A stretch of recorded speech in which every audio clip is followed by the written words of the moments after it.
Recording in progress.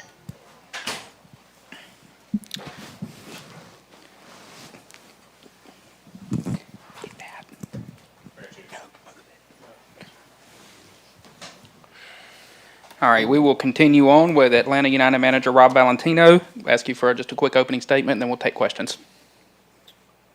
Yeah, I wasn't expecting that. Yeah, disappointing end result, I guess you could say, going to penalties, but I felt like we had enough in the second half to potentially win the game, although a rough start. So, Doug. A couple of questions related to penalties. Number one, why did Rios come out for Firmino at the end when he had converted a penalty? And the decision, I guess Bartok made the decision to take the last penalty in the penalty kick rounds?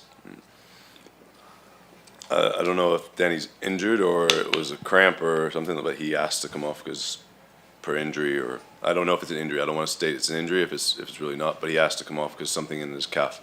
So that was otherwise, yeah, I probably wouldn't have taken him off. Okay. But yeah, Tom, the fifth one you said, The for last, Bartos? the decisive Yeah. one. Yeah, the last one. Yeah, sorry. Yeah, after that, yeah, from there we gave a list of the players that we had, and then when if it was going to bleed into the next round, then we kind of gave them some options of who would be the next one. So he was the next one. Coach, despite the loss on penalties, the team was able to come back in regulation from 2 goals down. It's not often that the team manages to do that. How do you feel about, the team being able to get back up and even the game? Angry, really angry that they're down in that situation. That's inexcusable. There's no reason to be in a position like that, in my opinion, off that. We should have never been in that spot. Scoring goals is great, it's awesome, but the way we had to then go and work, like, we shouldn't have to do that. 2 goals that look, they scored them, so I have to give them the credit for that. But that doesn't come from them unwinding and taking us apart and all those things. It comes from us giving them the goals. And then we work really hard to then try to score great, awesome goals. But I'm angry. Go over here on the right. Coach, how do you qualify the game today? What does the team need to improve defensively to get a better result?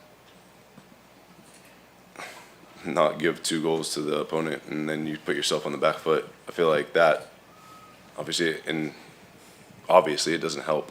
And so I look at, that's not them unwinding us and taking us apart defensively.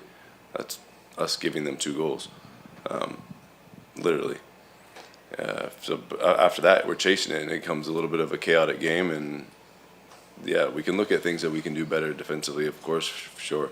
But there's 2 goals there, and then a second phase of a set piece, which is an unbelievable hit. So I'll give the kid credit for that. So other than that, yeah, I'm at a loss for words on that. But I don't think it's a defensive problem in that sense. We'll keep taking questions from the room, but those of you online, if you have a question, use the raise your hand function, and we'll get to you in a second. We'll go down here on the front row. So, Rob, you mentioned you're angry that the team fell behind early. What did you see the team's mentality did? I mean, was there something missing that you thought would carry over from training this week? I guess what I'm trying to ask is why did the team start off so slow tonight? I don't know. That's a really good question. Like it's hard when you can't read in somebody's brain and then what's in their heart. I think that the DC changed their shape. That was not something that we would have expected them to do. They did it in a friendly right before, but wasn't something that we overly expected. But you look at what happened in the first part of the game. Like that's just about mentality and starting the game right. And my last message to them was about don't be complacent. And the challenge was to them, you come play one of the best teams in the league, Columbus, and you beat them. Like, don't get complacent, and can you go and beat another team the next week, whatever the competition is. So, I don't have the great answer for you on that. Go right here in the middle. Coach, a point on the night, and you could have easily gotten all 3 points. What's your approach going into the next game? Yeah, the approach is always the same. The outcome is always the same of what we want. The approach might be different in terms of tactical shape or whatever the opponent might bring.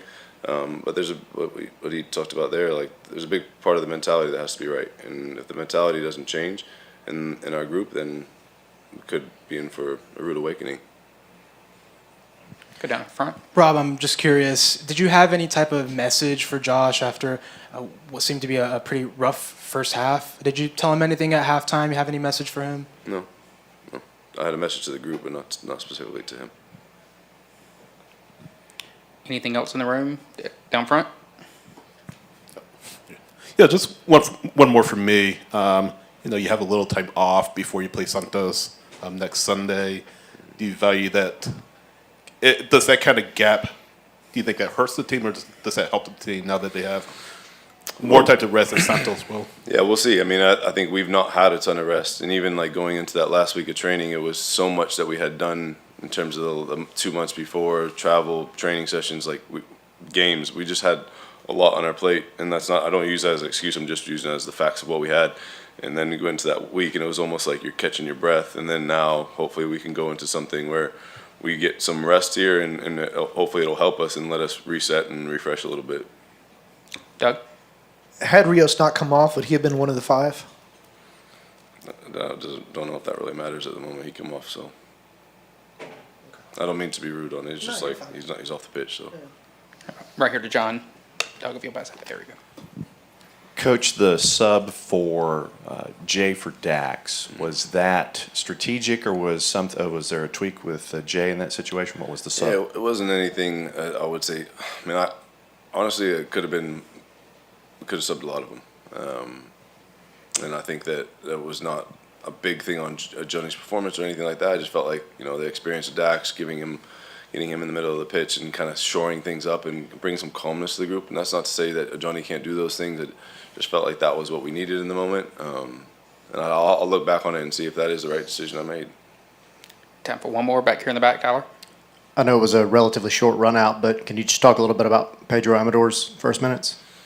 Yeah, he looked pretty positive. I was looking for the right moments to get him in the game, to get a left footer on that side to hopefully help us get some crosses in the box and get some dangerous opportunities from him. I mean, he had 2 shots from distance. I'm not sure that's something that I would have seen that he would be doing, but at least he's aggressive and he's someone that's trying to help us win the game. But yeah, and it was a short period of time, but it's good that he gets some minutes under his legs and seeing what the stadium's like in a real atmosphere. All right, thank you. Thanks, guys. Thank you. Thank you.